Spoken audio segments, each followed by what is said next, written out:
स्वामी समर्थ. स्वामी समर्थ महाराजांची नित्यसेवा म्हणजे काय आणि नित्यसेवा का करायची आणि कशी करायची बघा. नित्यसेवा म्हणजे काय? स्वामी समर्थ महाराजांचे रोज सारामृतचे 3 अध्याय आणि 11 माळी जप. हे केल्यामुळं काय होतं तर स्वामी समर्थ महाराज नेहमी तुम्हाला अडचणीतून बाहेर काढतात. तुमच्यावरती कोणत्या अडचणी येऊ देत नाहीत. तुम्हाला आलेली संकटं दूर करण्याची ताकद ह्या नित्यसेवेमध्ये असते. म्हणून दररोज आपल्याला 3 अध्याय आणि 11 माळी जप सारामृतचा करायचे. आता हे करत असताना 3 अध्याय का?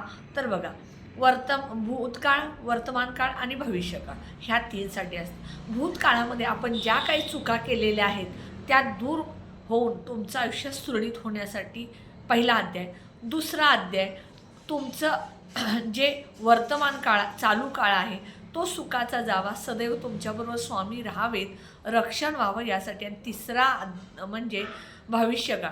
भविष्यात तुमच्या हातून कोणत्या चुका होऊ नयेत, तुमच्या आयुष्यात कोणत्या अडचणी येऊ नयेत, मग त्या कोणत्याही अडचणी असू देत, त्या अडचणी दूर करण्याची ताकद ह्या सारा अमृतमध्ये आहे. म्हणून दररोज न चुकता तुम्ही 3 अध्याय सारा अमृतचे आणि 11 माळी जप करा. स्वामी समर्थ महाराज जिथे जिथे तुम्ही असाल तिथे तिथे तुमच्याबरोबर असणार आहेत. नक्की करा. व्हिडिओला सबस्क्राईब करा, कमेंट करायला विसरू नका. श्री स्वामी समर्थ.